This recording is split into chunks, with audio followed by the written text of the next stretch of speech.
nossos olhos.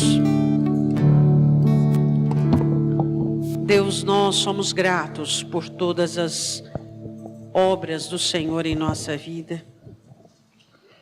Sabemos que o nosso conhecimento para contigo é gradual. Conheçamos e prossigamos em conhecer o Senhor. Que nós possamos prosseguir no conhecimento de Ti, meu Deus. Que dia após dia estejamos ávidos por mais e mais de Ti. Que exista em nossos corações a sede e a fome, que nos leve às obras e sacrifícios que precisamos fazer para Te conhecermos. Neste momento nós Te pedimos que o Senhor venha falar aos nossos corações. Venha nos ensinar, ó Deus, sobre como vivermos nesta terra de uma maneira separada e de uma maneira santa. Nós Te pedimos em nome de Jesus. Amém. Amém? Abra comigo a sua Bíblia no Salmos 38. Hoje nós vamos fazer a meditação de um salmo. Salmos 38. Salmos 38.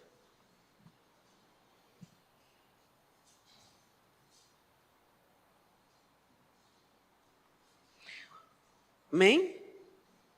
Ó Senhor, não me repreendas na tua ira, nem me castigues no teu furor, porque as tuas flechas se cravaram em mim e a tua mão sobre mim desceu. Vê ali, ó, em cima, bem em cima, está escrito na sua Bíblia, a dor e o arrependimento do pecador, mais ou menos assim. E embaixo disso está escrito o quê? Salmo de Davi para a lembrança. Podem se assentar. Davi, ele escreve este salmo bem no momento muito difícil da sua vida, um momento circunstancial, um momento consequencial, um momento que ele estava passando uma fase muito difícil. Então ele escreve esse salmo. E quando ele reescreve esse salmo, ele coloca lá em cima no cabeçalho, salmo de lembrança. Por que ele faz isso? Porque o salmista Davi não quer se esquecer do que aconteceu com ele, de como ele se sentiu, de quando aconteceu e o porquê aconteceu. Porque Davi tinha a necessidade de guardar e entesourar detalhes minuciosos de tudo aquilo que houve. Por quê? Porque é normal nós, como seres humanos, nos esquecermos das nossas situações difíceis. E quando nós nos lembramos das situações difíceis, geralmente nós nos lembramos do que os outros fizeram com a gente, do que as pessoas fizeram com a gente. E a gente não se lembra dos nossos erros, das nossas escolhas, a gente não se lembra de como nós nos portamos, das nossas falhas. Então Davi, ele amontoa e descreve detalhes e bem minuciosos de tudo o que aconteceu, para que isso não caísse no esquecimento. Então é muito importante, você vai ver esse salmo é uma análise da situação dele, não a grosso modo, mas de uma maneira bem minuciosa. E ele analisa esse salmo aos olhos, da Escritura, de uma maneira muito lógica, muito saudável. E ele diz assim, um salmo para lembrança, ou seja, nunca mais eu posso esquecer disso. Então a importância de nós nos lembrarmos, quando passamos os nossos momentos difíceis, daquilo que aprendemos naquele momento, daquilo que conhecemos naquele momento. E ele começa o salmo reportando-se para quem pode resolver a vida dele. Eu quero dizer uma coisa para você. Na primeira instância, no momento de aflição, a primeira coisa que Satanás te induz é buscar um responsável. Você vai buscar o responsável pela sua dor, pelo seu sofrimento. Você vai buscar o responsável, você vai buscar quem fez, você vai buscar quem falou. E o que ele mostra aqui, a primeira atividade dele, não é buscar quem fez, mas buscar quem pode mudar a situação. Primeira atitude que Satanás indutiva, que Satanás faz com os crentes. E essa situação que ele estava vivendo aqui era uma situação consequencial, ou seja, ele havia pecado e estava sofrendo pelo pecado. Mas essa dinâmica vale em aflição, em consequência e em provação. Essa dinâmica vale em todas, só muda algum contexto. Agora, o importante é o seguinte: quando você está passando por uma situação difícil, não adianta você de primeira mão, tá? As análises posteriores elas virão, mas de primeira mão você tem que buscar quem pode trazer solução para o problema, socorrer a sua alma. Por quê? Porque se você começar a buscar quem fez, quem foi, quem é o culpado, você vai mergulhar de cabeça no problema e aí vai ficar complexa a situação. Você vai começar a olhar tudo de cabeça para baixo. Então a primeira coisa que você faz no problema, pastora, mas isso é muito difícil. Concordo com você. Concordo que é muito difícil. Mas é uma situação salvífica. É uma situação salutar. Quando você passa por uma situação difícil, a primeira coisa é Deus. Deus. Deus. Aí Satanás diz assim, mas fulano fez, Deus. Mas ciclano disse, Deus. Por quê? Porque é ele quem pode resolver. E se chegou até você, é porque passou pelos olhos de Deus e passou pelo controle de qualidade de Deus. Deus diz, não pode chegar até minha filha, pode chegar até meu filho, porque todas as coisas irão contribuir para o bem dele. Você acredita nisso? Será que nós poderemos aprender, seja em qualquer situação da nossa vida, de saúde, de problema, de aflição, seja qualquer coisa, a primeira pessoa da qual nós atribuímos o nosso diálogo e a nossa comunicação é Deus. Por que as pessoas se embaraçam no problema? Porque elas começam a buscar pessoas que são responsáveis, consequentemente elas irão buscar pessoas que possam ajudar. Mas em primeiro lugar é Deus. Primeiro lugar é Deus. Se você se colocar diante de Deus, e se você buscar Deus, e se você falar com Deus como Ele fez, e aí Ele começa a dialogar com o Senhor, e Ele começa a descrever tudo aquilo que está acontecendo com Ele. Diga assim, primeiro Deus. Primeira coisa, Ele diz assim no versículo 1 e 2. Ele diz que o Senhor quem está me repreendendo, e o Senhor quem está me castigando. No versículo 2, ele diz, as suas flechas estão em mim, não saiam de mim. Tua mão está sobre mim. Versículo 9, diante de ti está tudo o que eu quero, e também o meu gemido não é oculto. Ele dizia assim, ao mesmo tempo que eu coloco a minha necessidade, e aquilo que eu estou gemendo, e as minhas aflições, também estão aquilo que eu preciso. Você percebe a saúde de Davi? Nesse contexto, onde ele tem energia para falar sobre a dor, mas também para falar sobre a busca da bênção. Geralmente as pessoas que estão dominadas pela aflição, elas não conseguem falar sobre a bênção. Elas não conseguem falar sobre sonhos, elas não conseguem falar sobre o que elas anelam. Davi conseguia falar na oração, tanto da situação miserável dele, quanto aquilo que ele queria. Ele dizia, Senhor, não te é oculto o meu problema, mas também não te é oculto o que eu quero. Então ele conseguia entender que a oração dele tinha que ser saudável. A oração dele tinha que ter o sofrimento dele? Tinha, mas também tinha que ter o desejo dele. A sua oração tem que ter os seus sentimentos, tem que ter a sua tristeza, tem que ter o seu gemido, mas também tem que ter o que você precisa. Deus, eu preciso de saúde. Deus, eu preciso sonhar de novo. Deus, eu preciso ser feliz de novo. Eu preciso crer de novo. E você precisa tomar muito cuidado quando a situação, ela não te envolve de tal maneira que as suas orações você fica falando só de problema, só de problema, só de problema. Agora o outro versículo que fala sobre ele buscando a Deus, no versículo 18, ele diz assim, eu declarei a minha iniquidade. Ele diz, afligir-me-ei por causa do meu pecado. Ele diz assim, eu não escondi o meu pecado. Algo muito importante que você faz na hora da sua aflição, seja ela de provação, seja ela de pecado, seja ela uma aflição comum, é você fazer uso da confissão. Isso é muito importante. A confissão é algo fundamental. A confissão é uma prática que os crentes têm que ter todos os dias. Senhor, hoje eu pequei nisso, nisso e nisso. Senhor, hoje eu murmurei. Hoje eu pensei mal. Hoje eu falei mal. Hoje eu deslizei nisso. A confissão é algo que os crentes esqueceram a prática. Até aquilo que a Escritura diz, confessai as culpas uns aos outros para que sareis. Então a necessidade da confissão é muito importante. Por exemplo, você vai descobrir que uma pessoa falhou com você pela boca de outra pessoa. Isso é o quê? Isso é doença. Por quê? Porque a primeira pessoa que tem que dizer quando falhou é você para aquela outra pessoa. Você falhou e deslizou no momento. Entrou em consciência, chega lá e diz assim, ó, eu falhei com você, pequei. Como que você fica sabendo? Pela boca do terceiro, do quarto, do quinto.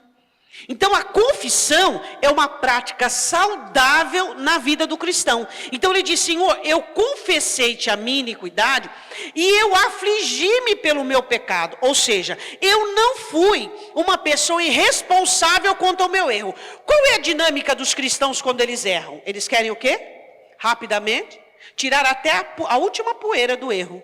Davi diz, não, eu entendi que eu tinha que me afligir pelo meu pecado. Eu tinha que entrar num processo de conscientização. Eu tinha que entrar num processo de exame. Poxa vida, que ingratidão a minha. Que processo que eu entrei. Então ele diz assim, Senhor, eu confessei-te o meu pecado e ainda afligi a minha alma. Porque Davi sabia a importância de você afligir a sua alma e de você ser afligido pela vida ou por outras pessoas. Quando você disciplina o seu filho, lá fora ninguém disciplina. Quando você educa seu filho, lá fora ninguém educa. Então, quando você disciplina a sua alma, a vida não vai discipliná-la. Foi isso que Davi estava explicando. Eu afligi a minha alma pelo meu pecado. Quais são os tipos de aflições que nós causamos na nossa alma quando erramos? Não é culpa, diga, não é culpa, não é condenação, mas o que é? É uma conscientização do quê? Dos recursos que você tinha para não pecar, do quanto você já foi investido da parte de Deus, do quão ingrato você foi, de todas as possibilidades que você tinha para acertar. Isso é uma aflição educativa, você está educando a sua alma a não errar mais. Então Davi diz neste texto que no momento da aflição, quando você se reporta a Deus, você reconhece que todas as coisas vêm de Deus. Isso nada tem a ver com os outros. Segunda coisa, você sabe que você precisa colocar diante de Deus tanto o seu sofrimento quanto a sua busca por um milagre. E terceiro, você precisa confessar os seus erros a Deus, confessar suas falhas e entender que quem vai corrigir a sua alma não é só o Espírito Santo e não é só Deus, mas você também, educando a sua alma. Você sabe educar sua alma? Por exemplo, disciplina. Quanto tempo que você não jejua? Quanto tempo você não tem um período de oração no mesmo horário? Disciplina para a alma. Disciplina. Por exemplo, você fez alguma coisa para uma pessoa e você ganhou consciência na hora. Você vai lá e você vai humilhar sua alma e fazer ela ficar com vergonha. Ó, me perdoa, agora mesmo, faz 10 minutos eu falei de você. Você está disciplinando sua alma. Você está educando a sua alma. Você está fazendo ela ficar numa situação vexatória. Por que a nossa alma muitas vezes causa vários infortúnios para nós? Porque nós não disciplinamos a nossa alma. Agora, tudo bem, você fez algo errado para com alguém. Basta apenas o seu arrependimento próprio? A Bíblia diz que tem que ter confissão. Então você está fazendo o quê? Você está impedindo a sua alma de crescimento, impedindo, já pedi perdão para Deus, tá bom. De jeito nenhum, porque não é isso que a Bíblia ensina. Então a questão da disciplina da alma, por exemplo, Paulo diz, em que pensais? Em tudo que é santo, tudo que é puro, tudo que tem louvor. Quer dizer, isso é uma disciplina. Você tem que disciplinar o seu pensamento. Quer dizer, isso que eu estou pensando é puro, tem louvor, é santo, então eu não posso pensar. A Escritura é cheia de ensinamentos de disciplina. Por exemplo, o porquê os seus hábitos continuam pertinentes, continuam obsessivos, porque não tem disciplina. Então ele está dizendo assim, Senhor, eu confessei para ti, mas isso não é suficiente, mas eu afligi, eu eduquei minha alma. Diga para o seu irmão, você educa a sua alma? Com arrependimento, com confissão, com entendimento, com análise. Espera aí, por que eu fiz isso? Eu fiz isso por isso, por isso, por isso, por isso. Entender as razões pelas quais você faz. Por que eu depreciei isso? Por que eu não gostei de ouvir isso? Então você entende que os seus sentimentos são sintomas de coisas que existem dentro de você. Não aparece de uma maneira aleatória e de uma maneira sem raiz. Se frutificou é porque tem raiz. Vamos analisar agora sobre a consciência da situação. Segunda coisa que você precisa, primeira coisa, reportar-se a Deus. Segunda coisa, você tem que ter uma consciência da situação. O que está acontecendo no momento? O que está ocasionando no momento? Versículo de número 3, ele diz assim, ó. Não há coisa sã na minha carne, por causa da tua cólera, nem há paz em meus ossos, por causa do meu pecado. Segunda coisa que você precisa fazer na aflição, é ver o que não há. Ele dizia, não há saúde, meu corpo está doente, Davi estava doente aqui fisicamente, não há saúde, não tem paz. Então você precisa analisar o que não tem. Você tem que analisar, ó, não tem paciência. Quando você percebe que não tem paciência? Quando você quer mandar tudo para o alto. Você perdeu a paciência. Não tem mais misericórdia. Não quero saber mais não, a partir de agora. Então você tem que perceber o que é que está faltando. Por quê? Porque a base do que está faltando é onde Satanás vai criar os laços. Na situação que você passa, vai faltar misericórdia, vai faltar paz, vai faltar amor, vai faltar alegria, vai faltar ânimo, vai faltar algumas dessas virtudes. Nessa ausência de virtudes, Satanás vai criar laços. Por exemplo, faltando paciência, o que vai acontecer? Ira, briga, discórdia. Faltando paz, o que vai acontecer? Faltando ânimo, o que vai acontecer? Eu já vi gente voltar ao pecado lá atrás. Tinha abandonado o vício de bebida, e no deslize, na aflição, faltou. Ele tem uma recaída, por quê? Porque ele não observou o que falta. Então você precisa analisar o seguinte, ó, eu estou nessa situação, o que está faltando? Está tendo paciência? A paciência acho que é a primeira que pega a malinha, né? É ou não é? Pelo menos é o que eu vejo sempre. A primeira que pega a malinha e diz, ó, vou pegar férias, vou lá para Miami. A paciência. Então você precisa dizer, bom, peraí, eu estou sem paciência.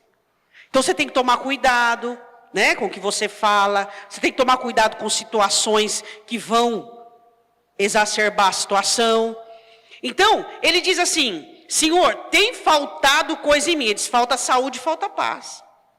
Eu não tenho. Então você precisa fazer uma análise da situação e observar o que falta. Existem crentes que numa tribulação, ele perdeu a paz e não conseguiu reconquistar até hoje. Ele perdeu o ânimo e não conseguiu reconquistar. Por quê? Porque nem deu falta. Você tem que dar falta daquilo que está faltando. E observar o que está faltando, o ânimo. Bom, é sempre, né? É sempre ou não é sempre? A dona de casa vai fazer compra, vai lá ver se está faltando sabão em pó, se está faltando arroz, se está faltando... Não é isso? Quer dizer, quando foi que você analisou o nível da sua fé, o nível da sua alegria, o nível do seu ânimo? Você tem que analisar quanto que está o meu ânimo, o quanto está a minha paz, o quanto está a minha alegria. Você tem que examinar, você se conhece e você sabe o quanto você precisa. Existem pessoas que precisam de ânimo mais do que outras, sim ou não? Existem pessoas que precisam de paciência mais do que outras, principalmente quando é casado com pessoas. Entende? A nossa necessidade, ela é variante. Existem pessoas que precisam de ânimo mais do que outras. Por quê? Porque tiveram uma infância complexa, uma adolescência complexa, com baixo autoestima, então essa pessoa precisa de muito mais ânimo do que outra. Tem gente que para ter ânimo, é assim. E tem gente que para ter ânimo, ela precisa construir uma estrutura para tal. Existem pessoas que têm mais dificuldade de ter paciência do que outras. Isso é normal, as nossas necessidades são diferentes. Agora, você não pode agir com você como se você fosse uma reserva infinita. Quem é que é uma reserva infinita? Não. Acaba. Diga para o seu irmão, as coisas acabam. Acaba. Você não viu a parábola das virgens, que o óleo acabou? As coisas acabam. Por quê? A alegria acaba, o ânimo acaba, a paz acaba, tudo vai acabando. Por quê? Porque nós vamos gastando com a vida. Você viu o filho pródigo? O filho pródigo saiu do pai rico. Acabou tudo, gastou tudo no mundo e voltou como? Falido. As coisas acabam. E quando você está passando por uma aflição, por tribulação, a coisa acaba assim, sabe? Mesma coisa, chegou gente na sua casa, você usa todo o arroz, todo o feijão, toda a mistura, não é verdade? As coisas acabam. E aí você precisa ficar medindo o nível. Deixa eu ver o quanto que eu estou de ânimo. Deixa eu ver o quanto que eu estou de paz. Deixa eu ver o quanto que eu estou de alegria. Veja o quanto que eu estou de determinação. Você tem que ir medindo. Por quê? Porque se de repente você se pega ainda na crise, sem reserva, o que você vai fazer? O que você vai fazer? Você vai ser a sua pior companhia. Então você precisa analisar. Eu sou uma pessoa que eu tenho dificuldade de ter ânimo, então eu preciso cuidar mais para ter ânimo. Eu sou uma pessoa que eu tenho dificuldade de ter paciência, então a primeira que vai embora é a paciência. Eu sou uma pessoa que eu tenho dificuldade de ter determinação, a primeira que vai embora na aflição é a determinação. Então nós temos que entender o seguinte, o que mais custamos para conseguir é a primeira que vai embora. A maior área que nós... você dizia, pastora, mas isso é injusto. Mas é o que acontece, somos seres humanos, viemos da queda. Aquilo que você mais demora para conquistar, aquilo que você tem mais dificuldade, é a primeira coisa que acaba. Você luta para ter uma paciência. E luta. Na aflição, qual a primeira que vai embora? Você luta para ter ânimo, e luta e batalha. E é palavra, e é oração, e é cânticos e tudo. Na aflição, o que é a primeira coisa que vai embora? O ânimo. Por quê? Porque é aquilo que você tem defasagem. É aquilo que você tem pouco. Então é o primeiro que vai embora. Então ele diz assim, segunda situação, eu preciso enxergar o que eu não tenho. Eu preciso enxergar nesse momento, não tem saúde, eu não tenho paz. Dá para entender? Diga, eu estou entendendo. Versículo 4. As minhas iniquidades ultrapassaram a minha cabeça, como carga pesada, são demais para as minhas forças. Segunda análise da situação, é você entender que quando você está passando por aflição, você tem que compreender as coisas que são demais para você. Ele diz o seguinte, ultrapassou a minha cabeça. Você já viu aquele ditado, está por aqui? Então, acho que foi baseado nisso aí. Está por aqui. Estou por aqui. Estou por aqui. Então você precisa entender as coisas que são demais para você. Por exemplo, você vai resolver aquele problema com a sua mãe ou com o seu irmão, que é aquele problema antigo, aquela situação antiga, que você pode deixar para depois, e você vai querer resolver isso na hora da aflição. Vai dar errado. Então você precisa entender coisas que dá para esperar e que você não possa sobrecarregar a sua situação, resolvendo e eliminando as coisas vez a vez. Uma das vantagens de Satanás é a nossa ausência de matemática. Satanás tem uma vantagem enorme na nossa ausência de matemática. Nós não gostamos de matemática. Matemática emocional. Nós não gostamos. Peraí, deixa eu analisar o seguinte. Vou resolver esse problema primeiro. Qual que é o problema que é mais urgente e mais grave? Esse aqui. Os outros, eu só oro. Eu não comento, eu não penso e eu não sofro. Esse é o problema principal. Eu vou resolver esse. Eu encaminhei esse. Isso vai me dar ânimo. Isso vai me dar alegria. Isso vai trazer deleite. Eu passo para o seguinte, já com um ânimo do primeiro já engatilhado. Aí eu vou resolver o segundo. Eu vou encaminhar o segundo. Resolvendo o primeiro, encaminhando o segundo, eu passo para o terceiro. Quando você embola tudo, a sua vida vira de cabeça para baixo. Satanás tira vantagens porque nós não gostamos de organização. Você não consegue resolver seus problemas todos de uma vez. Não consegue. Então você precisa fazer o seguinte, pastora, mas como eu coloco o primeiro? Qual que vai ser o primeiro? O primeiro vai ser, você tem que analisar o seguinte, o mais urgente, mas isso não também caracteriza tudo. O que você tem condições no momento, o que existe aval de Deus e condição, Deus já está no negócio, então você vai resolver. Os outros, na mesma dinâmica, o mais urgente, o que você tem condicional e o que Deus já está com a mão. Então, você passando por essas 3 análises, você vai trabalhar no seu problema e colocar eles em pauta. Aí você pega o problema, que você sabe que é lá do final, por exemplo, a conversão de uma pessoa que não depende de você, depende da pessoa, de Deus. Sabe? Aí você pega ela lá no começo, põe lá no começo, muda. Aí quer dizer, quem que vai resistir? Ninguém resiste. Quem que vai resistir? Não resiste por quê? Porque aquilo não vai acontecer agora, vai ser no momento de Deus, e aí você vai ficar abatido, sofrido, desanimado, prostrado, defraudado.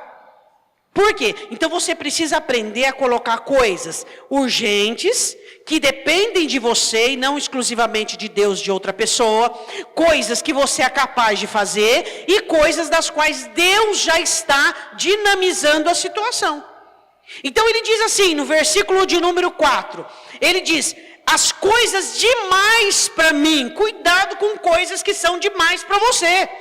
Coisas que são demais para você não é para aquele momento. Por quê? Porque você não tem condição ali naquela obra. Como? Faz assim, a pessoa pergunta assim para você, uma pergunta que você não sabe. Aí você fala assim, mas nem Deus falou para mim, como é que eu vou falar para você? Nem eu sei como é que eu vou te falar. Por que as pessoas têm tanto interesse em saber do amanhã, do mês que vem, do ano que vem?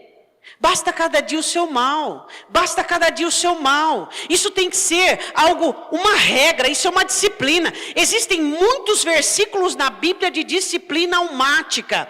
E nós não temos cuidado, basta cada dia o mal. O mal de hoje é o mal de hoje. O mal de amanhã não é você, se eu vou estar vivo. Se eu estiver morto, o meu mal vai ser para os outros.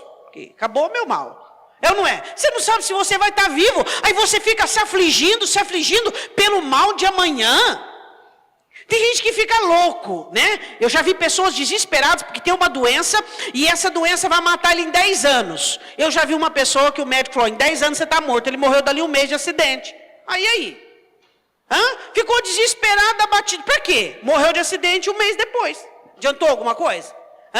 Então o que você precisa entender e compreender? Cuidado com coisas que são demais para você. Você pode perder o tino. Diga, eu estou entendendo. Você analisa a situação, tá. Agora terceiro, você analisa o seu estado. Como você está. Além da falta, você analisa o seu estado. Vamos lá, versículo 5. Você tem que tomar cuidado se você não está piorando as coisas. Nós pioramos as coisas, dramatizamos, maximizamos. Sabia disso? Nada é tão ruim que não possa ser vivido, que não possa ser superado. Nada. Até a morte, diz o apóstolo Paulo, não é ruim, para nós é a glória. Por que nós maximizamos os nossos problemas como os 10 espias, dizendo nós somos como gafanhotos aos olhos dele? Não maximize situações, não fique criando fantasmas. Quando Jesus estava andando sobre as águas, ao encontro em Mateus dos discípulos, o que os discípulos fizeram? É um fantasma, quer dizer, peraí, de discípulo e crente acreditando em fantasma? O crente faz isso, ele vê fantasma por todo canto, por toda parte. Não piore a situação, porque só você pode piorá-la. O diabo não pode piorar ela. Deus, só se ele quiser, que ele vai piorar. Agora você pode piorar. O diabo só piora uma situação com o aval de Deus, mas você pode piorar ela. Como? Denegrindo do lado de dentro, definhando você mesmo. Você pode piorar. Versículo 5, ele diz assim: as minhas chagas estão cheirando mal, estão infeccionadas, estão corruptas por causa da minha loucura. Ou seja, vê fantasma em tudo, maximiza tudo, tudo é muito gigante, tudo é muito grande, tudo é muito difícil. As coisas não são difíceis, não. Somos nós que criamos dificuldades para elas. Pensa no pior momento de vida que você já teve. Teve solução ou não teve? Agora você vai ficar sofrendo por algo que é Deus quem vai fazer, que é Deus quem vai liberar, que é Deus quem vai abrir o caminho. Isso é loucura. Ele diz assim: as minhas chagas, as minhas feridas está fedendo.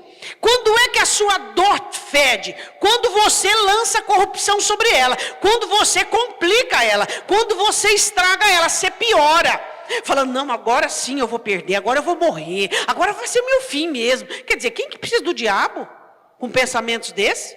É ou não é? Quem precisa do diabo? Não, você não pode piorar a sua situação. Você precisa, se puder, colocá-las dentro de um tino correto, mas não corromper, não fazer com que isso cheire mal. Amém? Jesus diz, vocês vão comer, vocês vão beber, vocês vão se vestir. Mateus capítulo 6. Olha para os passarinhos, olha para os lírios. E vocês têm muito mais valor que a comida, que a bebida, que tudo. Outra coisa, versículo 6. Muito cuidado com o seu humor. Muito cuidado com o seu humor. O pior de você suscita e levanta na aflição. A velha criatura vem, mas vem com tudo. Cuidado com o seu humor. Porque você pode ofender pessoas, você pode chatear pessoas, você pode magoar pessoas. Muito cuidado. Versículo de número 6. Estou encurvado, estou muito abatido, ando lamentando todo dia. Ele diz assim, eu não sou assim, porque você sabe que Davi era uma pessoa muito feliz. Uma pessoa alegre, uma pessoa otimista. E ele dizia assim, Senhor, eu virei uma pessoa murmuradora, eu sou uma pessoa que só reclamo. Só reclamo. Cuidado com o seu humor. É normal na aflição você não ficar reganhando os dentes para ninguém. Mas também você não pode mostrar a presa. Se você não reganha os dentes, você não pode mostrar a presa. Não é verdade? Então você tem que tomar cuidado com o seu humor para o seu humor não te dominar. É ou não é? Você ficar mal-humorado, você ficar abatido, tá? É normal ficar abatido. Mas aí você fica mal-humorado, você vai ofender as pessoas que estão ao seu redor e que não tem nada a ver com isso. Nada a ver com isso. Você não precisa ficar mostrando os dentes. Mas cuidado com as presas, procura esconder. Por quê? Porque é desagradável isso aí. É muito desagradável você achar que você pode jogar o lixo em todo mundo. Não é? Não pode. Outra situação. Versículo 7. Cuidado com as doenças da força. A força pode adoecer. Porque os meus lombos, quando a Bíblia fala em lombos, ele fala de robustez, de condição de aguentar o problema, estão cheios de ardor, está doendo, está queimando. E não há coisa sã na minha carne. Os meus lombos estão doendo. Eu não tenho força. Tudo que pega está demais para mim. Tudo que pega está demais para mim. Tudo que pega está demais para mim. Cuidado com as doenças das forças. Diga para o seu irmão o que isso significa.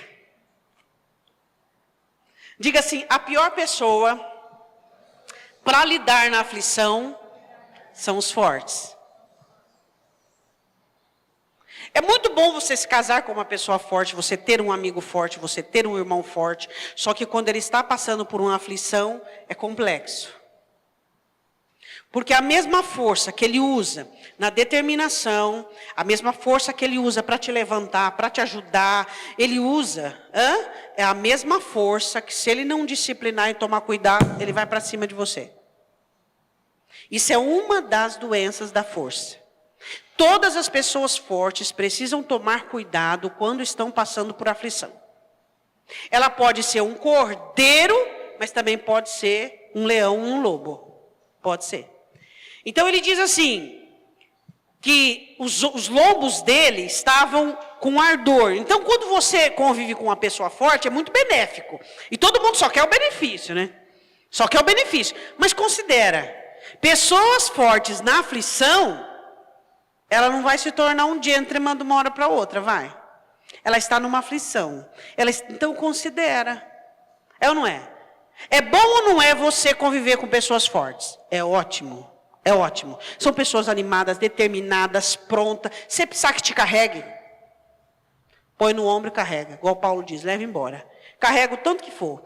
E vai, te ajuda, te socorre, e vai com você até no buraco. Só que quando tiver com aflição, mantenha uma distância geográfica saudável. Porque vai sobrar. Vai sobrar. Mas também você só quer o bem bom? É ou não é? É uma das doenças da força. Então, você que é uma pessoa forte, quando você estiver passando por uma aflição, muito cuidado, para que você não fira demasiadamente. Ou ferir alguém que às vezes é frágil e cuja sensibilidade aí fica complexo depois para você. Tá? Aí você não vai gostar do que você vai ver, você vai machucar quem você ama e não fica legal isso aí. Fica ruim.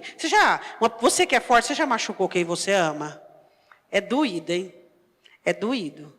Por quê? Porque você tinha condição para não fazer. Você tinha condição para não fazer. Você podia não fazer. Por isso que você que convive com pessoas fortes, mantém uma distância geográfica saudável. Para até passar, depois que passa, fica tudo bem. Versículo de número 8. Analisar a situação, cuidado com o medo. O medo é um agravante infernal na hora da aflição. Não pode ter medo. Diga para o seu irmão, não pode ter medo. Porque a situação já não está boa. E se você tiver medo, fica pior. Não pode ter medo, não pode ter medo, não pode ter medo. É claro que a prudência, ela não significa você ser prudente, significa você ser sábio na sua compostura. Agora, o medo já é a insensatez de você não confiar em Deus. No versículo 8 ele diz assim: estou fraco e muito quebrantado. Tenho rugido pela inquietação do meu coração, faço barulho, estou tremendo pela inquietação do meu coração. Meu coração está muito ansioso. Então, muito cuidado com o medo na hora da aflição. Não tenha medo. Ou, não é possível, pastora. Não. Então, enfrente ele. Enfrente o medo. De que jeito? Com o medo. Você não vai perder o medo, você vai enfrentar a situação sentindo o medo. E depois você vai perceber. Quais são as pessoas mais corajosas, você sabe? São aquelas que nunca tiveram medo? Não. Foi aquelas que entenderam que podiam enfrentar o medo. Essas são pessoas corajosas. Pessoas corajosas são pessoas que sabem que podem enfrentar o medo. Se tornam pessoas corajosas. Todo mundo tem medo. Agora vai depender do quê? Vai depender da coragem. Vai depender de você enfrentar. Outra situação, analise como está o seu coração e como estão os seus olhos, a sua visão. Versículo de número 10, o meu coração fica dando voltas, a minha força me falta, quanto à luz dos meus olhos ela me deixou. Ele fala do estado do coração dele, batendo forte, dando voltas é batendo forte, batendo muito forte. E a luz dos meus olhos está me deixando. Então a questão é, a segurança que eu e você precisamos de analisar, de olhar e garantir a limpeza e a pureza dos nossos corações. E analisar os nossos olhos, se nós temos enxergado coisas boas, se nós temos enxergado um bom prognóstico, se nós temos enxergado aquilo que é bom. O que é mais lindo que existe na terra, que você pode contemplar? O poder da palavra do Senhor teu Deus. Você pode contemplar isso agindo. Agora, para eu já partir para o término. O que é normal na aflição? Normal na aflição é a solidão. Totalmente normal. Os amigos se afastam, os inimigos aproveitam. Não devia ser assim, né, pastora? Não devia, mas isso é normal. Isso aí você não vai mudar. Isso é uma regra que existiu, que existe, que existirá até que o mundo seja mundo. Na aflição, seja ela de provação, de tentação, de tribulação, seus amigos vão se afastar e seus inimigos vão se aproximar. Fala assim para o teu irmão, você está entendendo? Aflição, seus amigos vão se afastar, seus inimigos vão se aproximar. Não estou generalizando, você encontra uma pessoa ou outra. Mas é totalmente normal, isso está dentro da normalidade, isso aí é normal, isso aí é bem-vindo ao mundo, bem-vindo à vida. Seus inimigos vão se aproximar para analisar o seguinte, o que eles podem fazer para prejudicar você, porque é a oportunidade que eles têm de te alcançar. Quando, eu disse aqui esses dias numa pregação, quando você está fora do vale, os seus inimigos não conseguem te alcançar. Você está numa altura elevada. Mas quando você passa por uma situação difícil, você está ao alcance dos seus inimigos. Então é totalmente normal. Versículo de número 11 e 12. Os meus amigos e os meus companheiros estão longe da minha chaga, e os meus parentes se põem à distância. Quer dizer, se afastaram. Versículo 12. Também os que buscam a minha vida me armam laços, e os que procuram o meu mal falam coisas que danificam. Imaginam astúcia todo dia. Normal. É normal. Não fique indignado. Não fique horrorizado. Olha, ninguém viu o meu problema. Ninguém viu minha situação. É totalmente normal para o seu crescimento na sua aflição. Amigos distanciam. Inimigos se aproximam. Se você conseguir entender isso, vai ficar mais fácil quando você passar. Agora, o importante é você ter o controle Do quê? Da situação de você. Principalmente do que você fala. Quando você está passando por uma situação aflitiva, não se vingue, não devolva afronta, não teça comentários do que você ouve. Olha o que Davi diz. Ele diz assim, versículo 13. Eu sou como surdo. Eu não escuto essas coisas. Você já viu pessoas que quando você está passando um momento difícil, ela fica sabendo de uma coisa ruim, que andam falando de você, e ela vem e conta para você? Ô gente, que isso? Que isso? Você não sabe que existem as maus... Mas você está passando uma situação delicada, uma situação difícil. Aí eu fico sabendo uma coisa que seu inimigo, com a pessoa que não gosta, que odeia, falou. Aí eu chego e conto para você. Peraí, eu não te amo, eu te odeio. Eu não estou comunicando uma boa nova. Eu estou falando para você saber. Mas o que vai adiantar você saber isso? O que vai resultar você saber isso? Por que você precisa saber disso? Davi disse assim, eu não quero saber, eu sou como um surdo, eu não quero escutar, eu não quero... Lógico que ele ouvia, mas ele diz, eu não quero escutar. Não ouvia, eu era como um mudo que não abre a boca. E quando eu sabia, eu não abria minha boca. Não abria minha boca. Quando algo vai livrar alguém do mal, você diz, não vai por esse caminho, porque, não faz isso, porque... Agora, quando é só para entristecer a pessoa, por que você vai falar? Fulano falou isso, isso e isso de você. Jesus amado, o que é isso?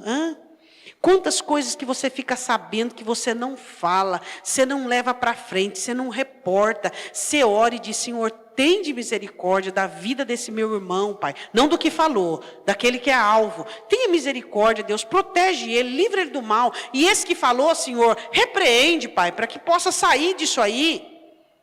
Não fique falando, porque a coisa chega... Lembra quando você era criança? Quando você ficava com aquele telefoninho sem fio? O que chegava lá no final? Não, mas aí a criança falava, eu não falei isso, não é? Chega no final outra coisa. Então não faça isso. Nós somos portadores de boas novas. Aí a pessoa chega, sabe, você ficou sabendo que fulano falou isso de mim? Você sabe, mas você não pode mentir. Você vai falar, fiquei, mas não é bem assim não. Aí você fala, falou, deixa pra lá. É isso que você faz. Por quê? Porque você é apacentador, você é um pacificador. Então ele diz assim, o que eu faço quando eu ouço o que os inimigos dizem? Você vê aqui, quais foram as ferramentas do inimigo? Palavra. O que Isaías diz? Toda língua que se levantar contra ti. O maior instrumento de Satanás sempre foi as palavras. As palavras destroem pessoas, as palavras matam pessoas, as palavras desanimam pessoas, as palavras corrompem pessoas. A arma aqui contra Davi foram as palavras. Aí ele diz assim, eu sou como um homem que não ouve, como um surdo, versículo 14, em cuja boca não há reprovação. Quer dizer, mesmo que eu escuto, eu não falo. Mesmo que eu escuto, eu não falo. Mesmo que eu escuto, eu não falo. Cuidado com aquilo que você repete. Se você repete o mal, você está em concordância com aquilo. Mesmo que as palavras não foram suas. Mesmo que as palavras não foram você, não foi você quem disse. Mas você está repetindo. O que Paulo diz? Só diga o que for bom para edificação. Não diga coisas que não valham a pena. Na aflição você tem que tomar cuidado com o que você ouve. Falou? Tá bom. Vai lá na pessoa e pergunta, escuta, você falou isso? Por que as pessoas não falam? Você falou isso de mim? Por que você falou? Não estou falando de briga não. Por que você falou? Não, mas não é assim. É desse jeito. É dessa maneira. Agora você vai ficar... às vezes magoado e chateado e ressentido, não. Para nós encerrarmos, lucidez. Esse versículo aqui é 10. Versículo de número 20. Na aflição, procure entender no que você errou, mas também nas coisas que você acertou e naquilo que você não está errado. Por quê? Porque na aflição, Satanás corrompe você de fio a pavio. Você errou nisso. Quer dizer, eu não tenho nada certo, nunca fiz nada certo na minha vida. É isso que eu nunca fiz nada certo? Você já viu aquela pessoa que você faz 9... Como é que é aquela história? Você faz 9, você deixou de fazer a 10ª, você não presta. Tem gente assim. Você fez 9, você não fez a 10ª, você não presta. Não é verdade? Você ora, você ajuda, você visita, você conversa, você fala com a pessoa, teu irmão da igreja e tal. Um dia você falhou, pronto, você não vale mais. Não é assim? O que o salmista entende? Que ele errou sim, mas que ele não era totalmente errado. Ele tinha coisas boas nele. Então você tem que ter lucidez na aflição para não deixar corromper tudo. Olha para o seu irmão e diz assim: há bênção em você. Versículo de número 20. Os que dão mal pelo bem, eu fiz o bem, eles dão mal, são meus adversários. Porquanto eu sigo o que é bom. O que ele estava dizendo? Ele estava dizendo assim: as pessoas que me pagaram o mal, eu fiz bem, elas me pagaram com o mal. Só que é o seguinte, eu continuo fazendo o que é bom. Quer dizer, ele consegue com lucidez entender que ele pecou contra Deus. Só que é o seguinte, era contra Deus. Não havia implicações humanas. Eu gosto muito desse salmo, sabe por quê? Esse salmo é um salmo vitorioso. É um homem que tinha um pecado para com Deus, mas não caiu em complicação humana. O problema dele era com Deus. Seu problema é com Deus, não tem nada a ver com o ser humano. Nada a ver. Suas reclamações, seus murmúrios, tudo é com Deus, não tem nada a ver com o ser humano. É tudo com Deus, é tudo com Deus, é tudo com Deus. E é para Deus. E ele diz assim, os meus adversários, mas eu faço o que é bom. Na aflição, consiga enxergar o que você fez certo, o que você fez direito, o que você fez bom. Satanás vai tentar corromper tudo, dizendo que você sempre errou, que você sempre fez tudo errado. Mas não precisa ninguém chegar para você, não. Deus envia alguém para levantar meu ânimo. Ele já enviou o Espírito Santo. Jesus rogou o Espírito Santo. Deixa o Espírito Santo testificar com você. Olha, você fez isso certo, você fez isso certo, você fez isso certo. Você aprendeu, você está fazendo isso certo. Peraí, porque você cometeu um erro, você não presta? Porque você cometeu um erro, quer dizer que nada que você faz é bom? Peraí, aí já está generalizando. É ou não é? Na aflição, consiga enxergar que você é bom em muitas coisas. Você é bom em muitas coisas. Você faz muitas coisas boas, muitas coisas certas. E para isso você sacrificou, você lutou, você batalhou. Você foi instruído para isso. Quais são as suas dinâmicas na aflição? Inúmeras. Primeiro, lembrança. Segundo, Deus, tudo Deus. Segundo, consciência da situação, análise do seu estado. Observe coração e olhos. Quarto, o que é normal, amigos e inimigos. O quinto, ter controle. Sexto, lucidez. Amém? Jesus disse, no mundo tereis aflições. Passamos por aflições direto, mas precisamos saber lidar com ela. Ter inteligência para passar pelo sofrimento. Ter inteligência para passar pelo vale. Davi diz assim, quando eu passei pelo vale da sombra da morte, tu estavas comigo. Passamos por vales na nossa vida. Passamos para o deserto. Só que nós temos que ter sabedoria como dinamizarmos a nós mesmos nessa situação desértica e caótica. Diga amém.